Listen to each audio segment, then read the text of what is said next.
you for one and all. As this திருப்பூட்டு விழா மிக நன்றாக நடந்து ஏறியது. We all really thank you people for blessing the newly married couple.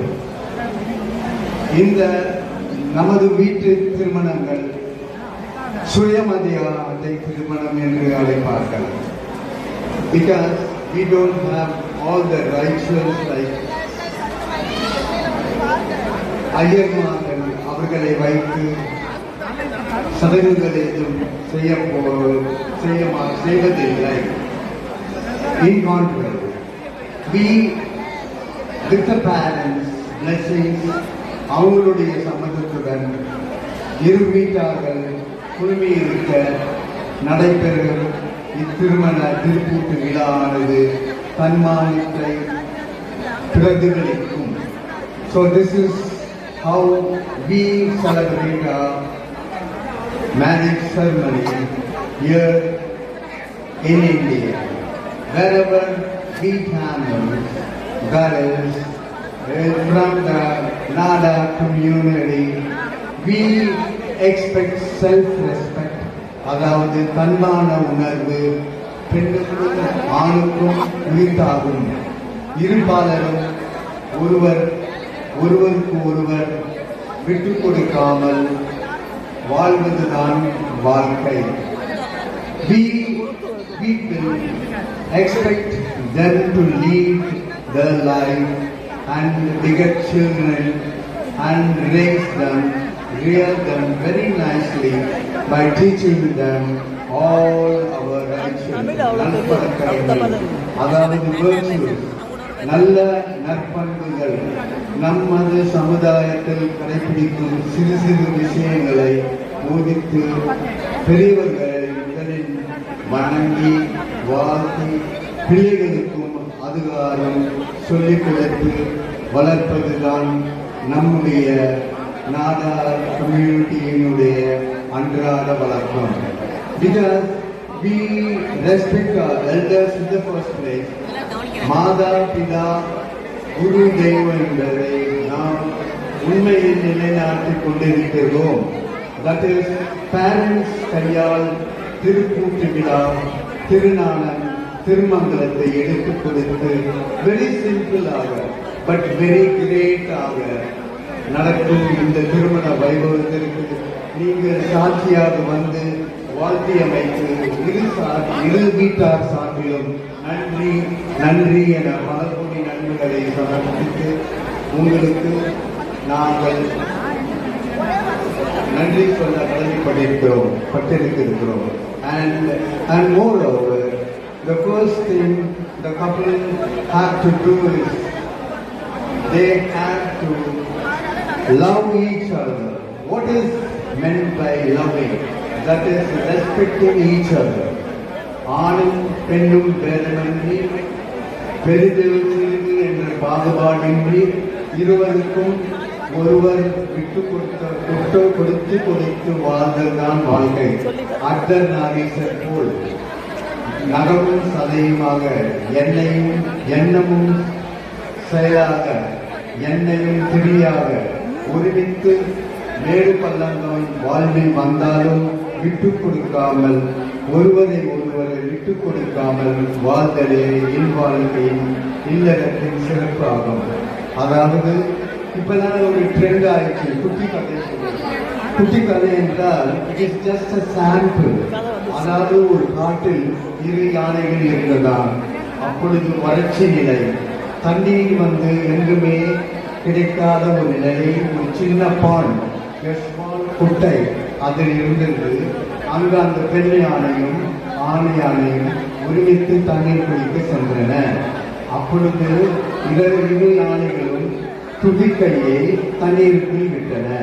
ஆண் யானை நினைத்ததாம் பெண் யானை குடிக்கட்டும், அதே போல் பெண் யானை நினைத்ததாம் ஆண் யானை குடிக்கட்டும் என்று அவர்கள் பருகவே இல்லை.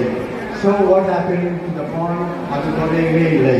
அதுதான் வாழ்க்கை என்பது you have to give and take.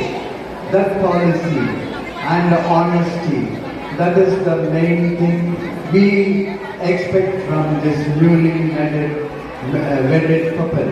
Thank you. And moreover, we must educate our children. அவங்களுடைய சில்ட்ரன்ல எப்படி அவங்க வளர்க்கணும், முதல்ல நற்பண்புகள், நம்முடைய பழக்க வழக்கங்கள், அதை குறித்து அதாவது கேரக்டர் பிகின்ஸ் ஃப்ரம் ஹோம் என்று சொல்வார்கள். ஸோ தாயும் தகப்பனும், that is newly vetted people, they must have in their mind to rear up the children with virtues in the first place. நல்ல பழக்க வழக்கங்களை சொல்லிக் கொடுத்து வளர்க்க வேண்டும், இங்கீதமாக வளர்க்க வேண்டும். That is the most important thing of this wedlock. அதாவது நம்முடைய தாயார் நம்மை வளர்த்து விட்டார்கள், அதுபோல் நாமும் நம் பிள்ளைகளை தியாக மனப்பான்மையுடன் வளர்த்து விட வேண்டும்.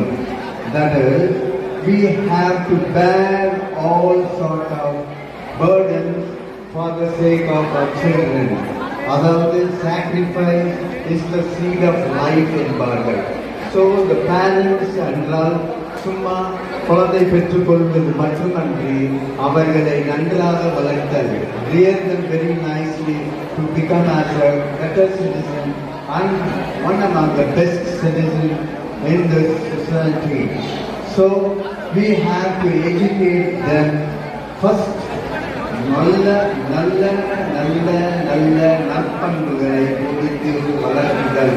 Then they have to send them to school to learn other talents and other arts and science or what else they wish.